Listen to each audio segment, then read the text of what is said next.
आज हम बात कर रहे हैं क्लास 12 केमिस्ट्री के 15 या 20 महत्वपूर्ण परिभाषा। जी हाँ दोस्तों, ये 20 महत्वपूर्ण प्रश्न समझ लो, चाहे परिभाषा समझ लो। आज की वीडियो अगर आपने क्लिक कर दिया तो वीडियो को अंत तक देखना, क्योंकि ये वीडियो आज आपके लिए काफी इंपॉर्टेंट एंड यूजफुल होने वाला है। जी हाँ दोस्तों, मैं आज की इस वीडियो में आपको आंसर का साथ बताऊंगा, बिल्कुल आंसर भी बताएंगे। निश्चित रहिए मेरे भाई, क्योंकि इस वीडियो में आपको बहुत सारी जानकारियां मिलने वाली है, वो भी आंसर के साथ। तो बिल्कुल निश्चित रहिए। मैं बात कर रहा हूँ पहले नंबर क्वेश्चन क्या है, मोलरता किसे कहते हैं। मेरे भाई ये केमिस्ट्री का सबसे लास्ट मतलब कि सबसे खतरनाक वीडियो है, तो वही बोला ना कि अगर आपने क्लिक कर दिया तो अंत तक देखना। दूसरा नंबर क्या है, मोलरता किसे कहते हैं। तीसरा नंबर क्या है, मोल अंश किसे कहते हैं। सबका आंसर भी बताऊंगा मेरे भाई, बार बार मैं बोल रहा हूँ, आंसर भी बताऊंगा, निश्चित रहिए। ठीक, चौथा नंबर क्या है, हेनरी के नियम किसे कहते हैं, आंसर भी बताऊंगा। पांचवा नंबर क्या है, कोलराउस के नियम किसे कहते हैं, आंसर भी बताऊंगा। छठवां नंबर क्या है, राउल्ट के नियम। सातवां नंबर क्या है, शून्य कोट की अपक्रिया किसे कहते हैं। आठवां नंबर क्या है, प्रथम कोट की अपक्रिया किसे कहते हैं, आंसर के साथ। बिल्कुल निश्चित रहिए। आपका अपना भाई मतलब तिवारी क्लासेस एचएम, आपका अपना भाई तिवारी क्लासेस एचएम आज आपको आंसर के साथ हर एक क्वेश्चन का आंसर बताएगा। बिल्कुल निश्चित रहिए, केमिस्ट्री खल्लास, बिल्कुल निश्चित रहिए मेरे भाई। 9 नंबर क्या है, रिडॉक्स विभव किसे कहते हैं, आंसर के साथ बताएंगे। ठीक मेरे भाई, मनमानक इलेक्ट्रॉन विभव जिसका दूसरा नाम क्या है, नन्नर समीकरण, वो भी आंसर के साथ बताऊंगा, आराम से देखो। ठीक, 11 नंबर क्या है, पेप्टिकल किसे कहते हैं, आंसर के साथ सूत्र भी बताएंगे। 12 नंबर क्या है, वास्तविक विलयन किसे कहते हैं तथा कोलाइटिव विलयन किसे कहते हैं, परिभाषित कीजिए। क्वेश्चन आपको इस तरह पूछा गया, वास्तविक विलयन तथा कोलाइटिव विलयन किसे कहते हैं, परिभाषित कीजिए उदाहरण देकर, तो आंसर भी बताएंगे। बिल्कुल निश्चित रहिए। 13 नंबर क्या है, द्रव स्नेह और द्रव वर्धिकुलाइट किसे कहते हैं, उदाहरण देकर समझाइए, आंसर भी बताएंगे। 14 नंबर क्या है, लिगेंड किसे कहते हैं। 15 नंबर क्या है, विशिष्ट चालकता किसे कहते हैं। बिल्कुल निश्चित रहिए, आज का अपना भाई बिल्कुल आंसर के साथ बताएगा। जी हाँ दोस्तों, चलिए हर एक क्वेश्चन को आंसर के साथ शुरू करते हैं। हर एक क्वेश्चन को आंसर सही बताएंगे, वो भी आसान तरीके के साथ। जी हाँ दोस्तों, चलिए मैं बात कर रहा हूँ पहले नंबर। ऐसे इंपॉर्टेंट वीडियो पाने के लिए चैनल को करना क्या है भाई, प्लीज चैनल को सब्सक्राइब कर लेते हो, तो ये आपके लिए ही बेहतर और अच्छा होगा, क्योंकि मैं हमेशा फिजिक्स केमिस्ट्री मैथ पर वीडियो डालता रहता हूँ। जी हाँ दोस्तों, चलिए मैं बात कर रहा हूँ पहले नंबर। अब हम बात करते हैं पहले नंबर क्वेश्चन क्या है। पहले नंबर ये लिखा है मोलरता। जी हाँ दोस्तों, मोलरता किसे कहते हैं, ये आपका रहा क्वेश्चन। तो इसका आंसर आपको क्या देना है कि 1 लीटर बिलियन, ध्यान देना है भाई, क्या लिखा है, 1 लीटर बिलियन में उपस्थित विलय की मोनो की संख्या एनबी को मोलरता कहते हैं। इतना आपको पता हो गया मेरे भाई। इसका सूत्र बहुत जरूरी है, ठीक, सूत्र आपको याद रहना चाहिए। तो मोलरता बराबर क्या होता है, विलय का भार बटे विलयन का अणु भार गुणे 1000 बटे आयतन। ये रहा मोलरता। अगर आपसे कोई पूछता है कि मोलरता किसे कहते हैं, तो क्या बोलोगे, 1 लीटर बिलियन में उपस्थित किसी विलय मोलों की संख्या एनबी को मोलरता कहते हैं। सूत्र की बात की जाए तो एम बराबर विलय का भार बटे विलय का अणु भार गुणे 1000 बटे आयतन। ये रहा आपका सूत्र, ये रहा आपका परिभाषा, मैंने बता दिया मेरे भाई। अब बात करते हैं दूसरा नंबर क्या है, मोलरता किसे कहते हैं। जितना इंपॉर्टेंट मोलरता है उतना इंपॉर्टेंट मोलरता। ध्यान रहे इसमें, मोलरता में बच्चे भटक जाते हैं, तो ध्यान दें, इसको देखना आपको समझ किया है ना अच्छे से। इसमें क्या लिखा है, 1 लीटर विलायक, देखिए यहाँ फर्क दिख रहा है ना, यहाँ बिलियन है, यहाँ विलायक है, तो इसमें इतना ही फर्क, बस 1 लीटर विलायक में उपस्थित विलय की मोलों की संख्या एनबी को विलय की मोलों की संख्या एनबी को मोलरता कहते हैं। मैंने क्या बोला, यहाँ पे बिलियन है, यहाँ पे विलायक है, भाई इतना ही फर्क है।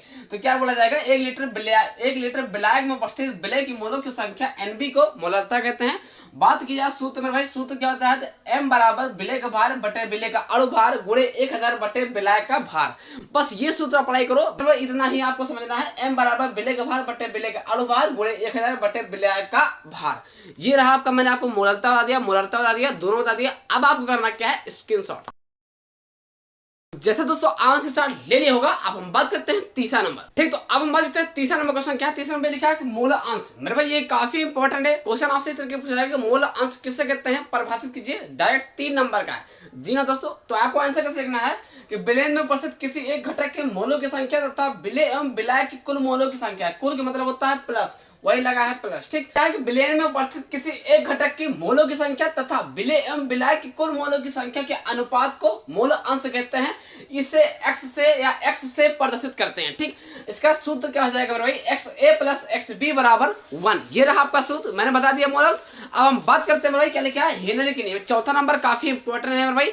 केमिस्ट्री के अंतर्गत हेनरी के नियम, कोलराउस के नियम, राउल्ट के नियम, तीनों में से कोई ना कोई टपकेगा। तो सबसे पहले आपको हेडन डालना है। चौथा नंबर क्या है, हेनरी के नियम। ठीक, तो इसके अंदर क्या लिखना है कि इस नियम के अनुसार स्थिर ताप पर किसी गैस की द्रव में विलयता गैस के दाब के समानुपाती होता है। नहीं समझ पा रहे हो, इस नियम के अनुसार स्थिर ताप पर किसी गैस की द्रव्य विलेयता गैस के दाब के समानुपाती होता है, इससे हम हेनरी के नियम कहते हैं। ठीक है भाई, क्या लिखा है, m समानुपाती p, ये समानुपाती निशान है। अब ये चिन्ह हटेगा मेरे भाई तो m बराबर क्या हो जाएगा, KOP हो जाएगा। ठीक, m बराबर आपका क्या हो जाएगा, KOP। मेरे भाई अब आपके दिमाग में ये क्वेश्चन उठ रहा है कि सर m क्या है, तो m आपका क्या है मेरे भाई, घुली हुई गैस की मात्रा है। ठीक, k आपका क्या है मेरे भाई, k आपका समानुपाती स्थिरांक है। ओके, p नंबर क्या मेरे भाई, तो p आपका समय पर गैस का दाब, p मतलब प्रेशर, दाब मतलब दाब। तो मेरा कहना समझ गया मेरे भाई, तो करना क्या है, स्क्रीनशॉट। ऐसे इंपॉर्टेंट वीडियो पाने के लिए चैनल को सब्सक्राइब कर लेते हो तो ये आपके लिए बेहतर और अच्छा होगा। कमेंट जरूर कर देना कैसी वीडियो है। करना क्या है, स्क्रीनशॉट। अब हम बात करने हैं 5वां नंबर। हम बात करते हैं 5वां नंबर क्वेश्चन क्या लिखा है। 5वां नंबर लिखा है कोलराउस के नियम किससे कहते हैं। यही से आपको क्वेश्चन पूछेगा कोलराउस के नियम किस तरह इनके अनुप्रयोग लिखे। ठीक, तो आपको आंसर क्या लिखना है कि अनंत तन्यता पर किसी विद्युत अपघट्ट की मूलक चालकता उसमें उपस्थित धनायन या ऋणायन अनंत तन्यता की मूलक चालकता की योगफल मतलब दोनों के जोड़ना योगफल के बराबर होता है, उसे हम कोलराउस के नियम कहते हैं। ठीक, अब रही बात सूत्र क्या है, ये आपका रहा सूत्र मेरे m क्या है, तो m आपका मूलक चालकता है, n प्लस क्या है तो धनायन संख्या है, n माइनस क्या है ऋणायन संख्या है। इसे क्या बोलते हैं, इसे बोलते हैं अनंत, इनफाइनाइट। ठीक भाई, अब रही बात की अनुप्रयोग, इतना लिखने के बाद आपको नंबर नहीं मिलेगा जब तक आप अनुप्रयोग नहीं लिखते हो। अनुप्रयोग बहुत जरूरी है। ठीक, तो कम से कम 2 अनुप्रयोग तो याद ही रखना है मेरे भाई। पहला नंबर क्या लिखना है कि अनंत तन्यता पर दुर्बल विद्युत अपघट्ट की मूलक चालकता। ठीक, दूसरा नंबर क्या है, दुर्बल विद्युत अपघट्टों के वियोजन की मात्रा की गणना। ये रहा दोनों अनुप्रयोग। मैंने आपको परिभाषा मतलब इसका जो है डिफिनेशन बता दिया मेरे भाई। बाकी कोई दिक्कत है तो कमेंट बॉक्स में कमेंट करते रहिए, कैसी वीडियो लगे ये भी कमेंट करना। अब आपको करना क्या है, स्क्रीनशॉट, ताकि हम बताएं 6वां नंबर। तो उससे पहले स्क्रीनशॉट। जैसा दोस्तों आपने स्क्रीनशॉट ले लिया होगा, ऐसे इंपॉर्टेंट वीडियो पाने के लिए फिजिक्स केमिस्ट्री मैथ पर चैनल को सब्सक्राइब कर लेते हो तो आपके लिए बेहतर और अच्छा होगा। जी हाँ दोस्तों, चलिए अब हम बात करते हैं 6वां नंबर। अब हम बात करते हैं 6वां नंबर क्वेश्चन क्या। 6वां नंबर ये लिखा है कि राउल्ट के नियम। जी हाँ दोस्तों, आपसे क्वेश्चन इस तरह पूछाएगा कि राउल्ट के नियम किसे कहते हैं, इसको परिभाषित कीजिए तथा इनके 2 सीमाएं या 2 अनुप्रयोग या सीमाएं लिखिए। ठीक, ये रहा आपका क्वेश्चन। तो आपको आंसर कैसे लिखना है, जो मैं बताऊंगा बहुत आसान तरीके है। देखिए, केमिस्ट्री के अंतर्गत 3 नियम है, हेनरी के नियम, कोलराउस के नियम, राउल्ट के नियम। ये 3 नियम तैयार कर लेना है मेरे भाई। और फिजिक्स में क्या है, गॉस के नियम है ना, किरचॉफ के नियम, एम्पियर के नियम है ना, और कूलॉम का नियम, और एक और है ना जो बंद पास वगैरह, मतलब कि 5 नियम उसमें भी है। मैंने सब बता रखा है, फिजिक्स के 5 महत्वपूर्ण नियम बता रखा है। उसका लिंक डिस्क्रिप्शन बॉक्स में है, जाके आप प्लेलिस्ट चेक कर लो स्टेप बाय स्टेप, आपको अच्छा लगेगा कुछ। चलिए कोई बात नहीं हो तो बात की बात है, मतलब समझ गए होंगे तो भाई चेक करोगे। ठीक, यहाँ पे क्या है, राउल्ट के नियम, इसका आंसर क्या हो जाएगा, बहुत सटीक बहुत आसान तरीका क्या लिखा है, किसी निश्चित ताप पर द्रव विलयन में उपस्थित किसी घटक का आंशिक वाष्प दाब उस घटक के मूल प्रवाह के समानुपाती होता है, उसे हम राउल्ट के नियम कहते हैं। ठीक, देखिए कई टीचर कई प्रकार लिखा सकते हैं, लेकिन मैं बहुत आसान तरीके लिखता हूँ। ठीक, सूत्र क्या हो जाएगा, P बराबर P not A x A plus P not B x B।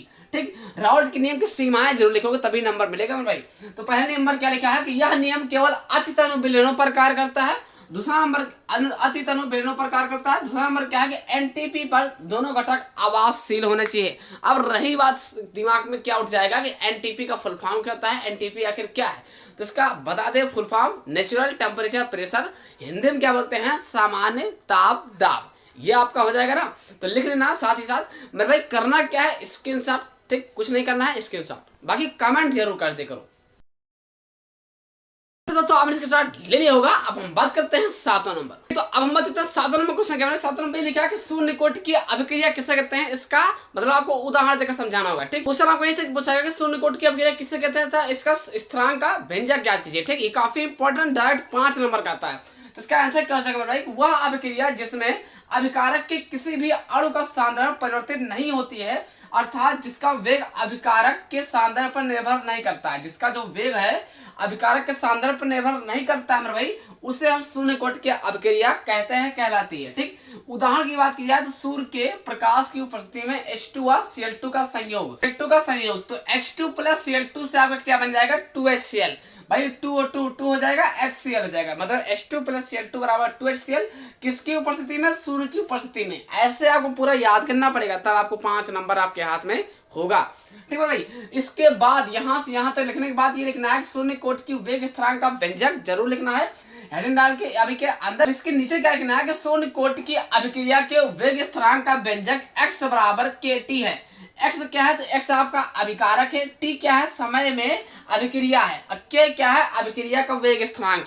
इतना आप करते हो तब आपको 5 नंबर पक्का होगा मेरे भाई। शून्य कोट की अभिक्रिया बहुत ही इंपॉर्टेंट है, प्रथम कोट की अभिक्रिया बहुत इंपॉर्टेंट है, उसको भी बताऊंगा, रुको तो उसको पहले इसको स्क्रीनशॉट ले लो। तो प्रथम कोट की अभिक्रिया बताएं। शून्य कोट की अभिक्रिया, प्रथम कोट की अभिक्रिया में से एक नया क्वेश्चन तो पूछा जाएगा। अब आपका दिमाग सेट होना चाहिए, अब याद करो या ना करो, या तो दोनों करना पड़ेगा, ठीक, क्योंकि यहाँ पर शंका है कि आए या ना आए, इसीलिए दोनों याद करोगे तो ज्यादा अच्छा रहेगा, क्योंकि कुछ कहा नहीं जा सकता है। तो मेरे भाई करना क्या है? स्क्रीनशॉट।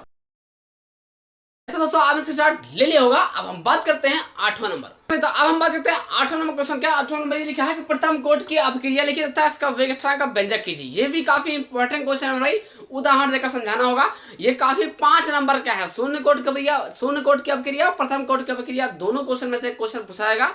5 नंबर का आता है। जी हाँ दोस्तों, अब ये रही बात, आप पक्का करना चाहते हो या नहीं, आपके हाथ में। तो आंसर बता दूं मैं भाई, इससे आसान नहीं मिलेगा। इसका आंसर क्या जाएगा? वह अभिक्रिया जिसका वेग केवल एक अभिकारक की सांद्रता के अनुक्रमानुपाती होता है, उसे हम प्रथम कोट की अभिक्रिया कहलाती है या कहते हैं। ठीक, फिर उदाहरण लिखना है C12H22O11 प्लस H2O H धनायन तनु HCl या H2SO4 C6H12O6 प्लस C6H12O6। मतलब यहाँ पर किसका सूत्र है? शक्कर का सूत्र। चीनी का सूत्र क्या होता है? C12H22O11। ये पानी में जब घोलोगे तो यहाँ पर ग्लूकोज बन जाएगा और फ्रक्टोज बन जाएगा। ठीक, तो ध्यान रहे मेरे भाई, चीनी को जब अगर आप चीनी को पानी में घोलोगे तो किसकी उपस्थिति में? तनु HCl या H2SO4 की उपस्थिति में ये ग्लूकोज फैक्टर बन जाएगा, जिसका सूत्र लिखा हुआ है। अब इसके बाद आपको ये लिखना है कि प्रथम कोट की अभिक्रिया का समीकरण क्या होता है। ये समीकरण जरूर लिखना है। समीकरण क्या होता है? K बराबर 2.303/T log 10 A/A-x। ये रहा आपका समीकरण। इतना करने के बाद अभी आपको नंबर नहीं मिलेगा, इतना जरूर लक्षण लिखना है, कम से कम 2 या 3 लक्षण तो बिल्कुल लिखना है। लक्षण नंबर 1 क्या है? प्रथम कोट की अभिक्रिया का अर्धायुकाल अभिकारकों की प्रारंभिक सांद्रता पर निर्भर नहीं करता है। ठीक, दूसरा नंबर क्या है? अभिक्रिया के पूर्ण होने पर अनंत समय लगता है। तीसरा नंबर क्या है? अभिकारक की सांद्रता n गुना बढ़ने पर अभिक्रिया का वेग भी n गुना बढ़ जाता है। जी हाँ दोस्तों, बस इतना करना है। प्रथम कोट की अभिक्रिया आपका कंप्लीट करना क्या है? स्क्रीनशॉट। ये 5 नंबर का है, अब आप समझ लो। अब वीडियो कैसी लग रही है? कल किस टॉपिक पर वीडियो चाहिए? मतलब फिजिक्स पर चाहिए या मैथ पर चाहिए या केमिस्ट्री पर चाहिए, परिभाषा वाली चाहिए या फिर न्यूमेरिकल वाली चाहिए? कमेंट बॉक्स में कमेंट जरूर कर देना है, तभी कल वीडियो लाएंगे। तो उससे पहले स्क्रीनशॉट। तो दोस्तों आपने स्क्रीनशॉट ले लिया होगा। अब हम बात करते हैं 9वां नंबर। अब हम बात करते हैं 9वां नंबर क्वेश्चन। क्या 9 नंबर लिखा है कि रेडॉक्स विभव किसे कहते हैं, है ना? 2 नंबर 3 नंबर का क्वेश्चन है। तो इसका आंसर क्या हो जाएगा कि जब किसी सेल में, यहाँ लिखना है, जब किसी सेल में ऑक्सीकरण तथा अपचयन अभिक्रिया होती है तो धातु विलयन के मध्य, चाहे बोलो कि धातु विलयन के बीच स्थापित विभवांतर को रेडॉक्स विभव कहते हैं। जी हाँ दोस्तों, इसका सूत्र क्या हो जाएगा? E बराबर E0 plus 0.591/n log 10 OH/RED। ठीक, चाहो तो इसे आप याद करो, चाहे ना तो केवल इतना ही रखो कि E बराबर E0 प्लस 0.591/n। ठीक, अब रही बात कि E0 क्या है? E0 आपका रेडॉक्स विभव है। n क्या है? तो n आपका ऑक्सीकरण संख्या है। ठीक, तो जब कोई पूछेगा तो ये बोलना है कि जब सेल में ऑक्सीकरण तथा अपचयन अभिक्रिया होती है तो धातु विलयन के मध्य स्थापित विभवांतर को रेडॉक्स विभव कहते हैं। ठीक है भाई, बात करते हैं 10वां नंबर क्वेश्चन। क्या है? मानक इलेक्ट्रोड विभव, जिसका नाम दूसरा क्या है? नैनो समीकरण। ठीक, जैसे 2 नाम से जाना जाता है, चाहे नैनो समीकरण बोलो चाहे मानक इलेक्ट्रोड विभव, बात एक ही है। ठीक, आंसर क्या हो जाएगा भाई कि जब किसी धातु की क्षण 25 डिग्री सेल्सियस पर धातु के लवण की विलयन में डुबाया जाता है तो धातु और विलयन के बीच जो विभवांतर उत्पन्न होता है उसे हम मानक इलेक्ट्रोड विभव कहते हैं। इसका सूत्र की बात की जाए तो इसका सूत्र हो जाता है E बराबर E0 minus 2.303RT/NF log 10 1/m⁴n plus bracket close. ये रहा आपका सूत्र मेरे भाई। मैंने परिभाषा और सूत्र दोनों बता दिया है, मतलब कि रेडॉक्स विभव और मानक इलेक्ट्रोड विभव, जिसका नाम है नैनो समीकरण। आंसर के साथ बता दिया है ना? तो करना क्या है? स्क्रीनशॉट और कमेंट जरूर कर देना। ठीक है भाई, करना क्या है? स्क्रीनशॉट। तो हमने स्टार्ट ले लिया होगा। अब हम बात करते हैं 11वां नंबर। अब हम बात करते हैं 11वां नंबर क्वेश्चन। 11वां नंबर क्वेश्चन लिखा है पेप्टिक कणक किसे कहते हैं। ठीक है, 3 नंबर का क्वेश्चन है कि पेप्टिक कणक किसे कहते हैं, उदाहरण देकर समझिए। ये रहा क्वेश्चन। आंसर क्या हो जाएगा मेरे भाई? किसी ताजे बने अवक्षय में उचित विद्युत अपघट को मिलाकर कोलाइडी विलयन बनाने का या कोलाइड विलयन बनाने की प्रक्रिया को ही पेप्टिकरण कहते हैं। ठीक, कोलाइड विलयन बनाने की प्रक्रिया को पेप्टिकरण कहते हैं। इस तथा पेप्टिकरण की जो विधि होती है बिल्कुल स्कंदन के विपरीत होती है मेरे भाई। स्कंदन किसे कहते हैं इसको मैंने बता रखा है, उसका लिंक डिस्क्रिप्शन बॉक्स में लगा रखा है या प्ले लिस्ट से चेक करो, प्ले लिस्ट से फायदे में रहोगे। ठीक, उदाहरण की बात की जाए तो FeOH का होल थ्राइड, जिसे हिंदी में मतलब रासायनिक में क्या बोलते हैं, फेरिक हाइड्रोक्साइड। जी हाँ दोस्तों, आप समझ गए। तो करना क्या है, स्क्रीनशॉट अभी और है ना, 12 नंबर तो है, 13 नंबर भी तो है, तो उससे पहले स्क्रीनशॉट। दोस्तों हमने इसके शॉट ले लिया होगा। अब हम बात करते हैं 12वें नंबर। तो अब हम बात करते हैं 12वें नंबर क्वेश्चन। क्या भाई 12वां क्वेश्चन आपसे ये था कि पूछा गया कि वास्तविक तथा कोलाइटिव लिंक किसे कहते हैं, उदाहरण देकर समझाइए। ये रहा आपका क्वेश्चन कि वास्तविक तथा कोलाइटिव लिंक किसे कहते हैं, उदाहरण देकर समझाइए। आंसर करेक्ट भाई, आपको हेडिंग डालना होगा एक तरफ वास्तविक विलयन, फिर उसके नीचे डालना कोलाइटिव विलयन। अब वास्तविक विलयन के अंदर क्या लिखना है कि जिसमें विलय तथा विलय के कणों का आकार बराबर होता है, इन्हें वास्तविक विलयन कहते हैं। ठीक, यहाँ पे लिखना है उन्हें वास्तविक विलयन कहते हैं। इनके कणों का व्यास 10⁻7 सेंटीमीटर से भी कम होता है। इन्हें अति सूक्ष्मदर्शी द्वारा भी नहीं देखा जा सकता है। ठीक, अति सूक्ष्मदर्शी द्वारा आप नहीं देख सकते हो। ठीक, एग्जाम्पल की बात की जाए तो चीनी हो गया, यूरिया हो गया, ग्लूकोज हो गया आदि। अगर आप पानी में डालते हो चीनी यूरिया तो कहीं देख पाओगे, सूक्ष्मदर्शी द्वारा नहीं देख सकते हो ना। तो आप बात करते हैं कोलाइटिव विलयन। इसमें आपका आंसर क्या हो जाएगा भाई, वे विलयन जिनके कणों का आकार 1 नैनोमीटर से ज्यादा तथा 1000 नैनोमीटर से कम होता है या इनके बीच होता है, उसे हम कोलाइटिव विलयन कहते हैं। ठीक, इन्हें अति सूक्ष्मदर्शी द्वारा देखा जा सकता है। इन्हें इमाकार नहीं देखा जा सकता है। इसमें क्या है, इन्हें अति सूक्ष्मदर्शी द्वारा देखा सकता है।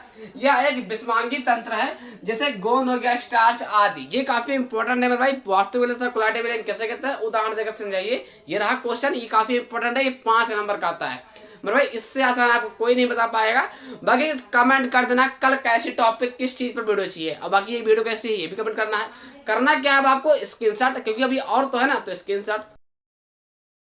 तो आपने स्टार्ट ले लिया होगा। अब हम बात करते हैं 13वां नंबर। अब हम बात करते हैं 13 नंबर क्वेश्चन। क्या 13 नंबर क्वेश्चन लिखा है कि द्रव स्नेही कोलाइट किसे कहते हैं, तथा ये लिखा है कि द्रव स्नेही तथा द्रव विरोधी कोलाइट किसे कहते हैं, उदाहरण देकर समझाइए। ये रहा क्वेश्चन। आंसर क्या हो जाएगा भाई, वे कोलाइट, आपको हेडिंग डालना है कि द्रव स्नेही कोलाइट। ठीक, अब इसके अंदर क्या कहना है कि वे कोलाइटिक पदार्थ जो विलय के संपर्क में आकर तुरंत कोलाइटिक कणों में विभाजित होकर कोलाइटिक विलयन बनाते हैं, बनाने की प्रक्रिया को द्रव स्नेही कोलाइट कहते हैं। मेरे भाई क्या बोला मैंने, वे कोलाइटिक पदार्थ जो विलय के संपर्क में आकर तुरंत कोलाइटिक कणों में विभाजित होकर कोलाइटिक विलयन बनाते हैं, उन्हें द्रव स्नेही कोलाइट कहते हैं। एग्जाम्पल की बात की जाए जिलेटिन, स्टार्च, आदि। ये ठीक मेरे भाई। अब आपको हेडिंग डालना है द्रव विरोधी कोलाइट। इसके अंदर क्या लिखना है कि वे कोलाइटिक पदार्थ जो विलय के संपर्क में आने पर सरलता से कोलाइटिक विलयन नहीं बनाते हैं। इसमें क्या है, बना करके विभाजित होते हैं, किसमें क्या है, सरलता से कोलाइटिक विलयन नहीं बनाते हैं, उन्हें द्रव विरोधी कोलाइट कहते हैं। एग्जाम्पल की बात की जाए तो FeOH का होल थ्राइड, जिसे बोलते हैं फेरिक हाइड्रोक्साइड। जी हाँ दोस्तों, बस इतना ही करना है मेरे भाई। 13वां नंबर क्वेश्चन में इतना ही करना है। करना क्या आपको, स्क्रीनशॉट। बाकी कमेंट जरूर कर देना है कल किस टॉपिक पर वीडियो चाहिए। करना क्या है, इसका स्क्रीनशॉट। जैसे तो आपने स्क्रीनशॉट ले लिया होगा। अब हम बात करते हैं 14 नंबर क्वेश्चन। ठीक, तो अब हम बात करते हैं 14 नंबर क्वेश्चन के बारे में। 14 नंबर क्वेश्चन लिखा है कि लिगेंड किसे कहते हैं। लिगेंड भी काफी इंपॉर्टेंट, ये 3 नंबर का आता है। जी हाँ दोस्तों, इसका आंसर क्या है, वह आयनिक स्थिति जो संकर यौगिक में केंद्रीय धातु आयन से अस्थायी रूप से जुड़ी होती है। नहीं समझ पा रहे हैं, क्या लिखा है, वह आयनिक स्थिति जो संकर यौगिक में केंद्रीय धातु आयन से अस्थायी रूप से जुड़ी होती है, उन्हें हम लिगेंड कहते हैं। जी हाँ दोस्तों, बस इतना ही करना है। उदाहरण की बात की जाए, मतलब एग्जाम्पल की बात की जाए, तो इसका एग्जाम्पल क्या हो जाएगा, देखिए पहले आपको बात कमेंट कर देना है कि कल किस टॉपिक पर वीडियो चाहिए। समझ गए ना, तो कमेंट बॉक्स में कमेंट जरूर कर देना है, क्योंकि ये लास्ट है ना, खत्म होने वाला है, तो कमेंट करके ही जाइए। उदाहरण की बात की जाए तो K4 ब्रैकेट के अंदर क्या है, Fe ब्रैकेट छोटा वाला, फिर Cn ब्रैकेट क्लोज 6 एक बड़ा ब्रैकेट है, मतलब है ना कैपिटल ब्रैकेट में Cn रेडायन। Cn क्या है, माइनस का आयन लिगेंड है। मतलब जैसे लिखा है ऐसे लिखकर आप याद कर लो। ठीक, 3 नंबर आपका यहाँ से पक्का हो जाएगा। जी हाँ दोस्तों, केमिस्ट्री का काफी इंपॉर्टेंट क्वेश्चन है, पहले ही आपको दिया जाएगा। फिर बात करते हैं 15 नंबर क्वेश्चन क्या है, जो सबसे ज्यादा जरूरी है। इसका नाम क्या है, विशिष्ट चालकता किसे कहते हैं, परिभाषित दीजिए, इसका उदाहरण देकर समझाइए। क्वेश्चन आपसे यही पूछा जाएगा, विशिष्ट चालकता किसे कहते हैं, उदाहरण देकर समझाइए। तो इसका आंसर क्या जाएगा, किसी चालक के विशिष्ट प्रतिरोध के व्युत्क्रम को उस चालक की विशिष्ट चालकता कहते हैं। नहीं समझ पाए, किसी चालक के विशिष्ट प्रतिरोध मतलब R के व्युत्क्रम को उस चालक की विशिष्ट चालकता कहते हैं। इसे ग्रीक अक्षर कप्पा से प्रदर्शित करते हैं। कप्पा बराबर होता है 1/ρ। रो को किससे लिखते हैं, मुंडावा P। तो कप्पा बराबर 1/ρ। मात्रक की बात की जाए तो ओम इनवर्स, सेंटीमीटर इनवर्स। ये रहा आपका, मैंने इंपॉर्टेंट क्वेश्चन का आंसर सही बताया आज की वीडियो में। तो इतना तो बनता है कि लाइक करना एंड सब्सक्राइब करना। और सब्सक्राइब तो बात की बात है, बट कमेंट जरूर कर दे करो कि कल किस टॉपिक पर वीडियो चाहिए। आज की वीडियो में बार बार यही बोल रहा हूँ, कमेंट करना पड़ेगा। ठीक, तो ठीक है मेरे भाई, मैंने कहना समझ गए होंगे। करना क्या है, स्क्रीनशॉट। ऐसा दोस्तों आपने स्टार्ट ले लिया होगा। ठीक, तो आशा करता हूँ वीडियो देख करके समझ गए तो प्लीज लाइक करके चैनल को सब्सक्राइब कर देना है। फिर किसी नेक्स्ट वीडियो के साथ, तब तक के लिए जय हिंद, वंदे मातरम।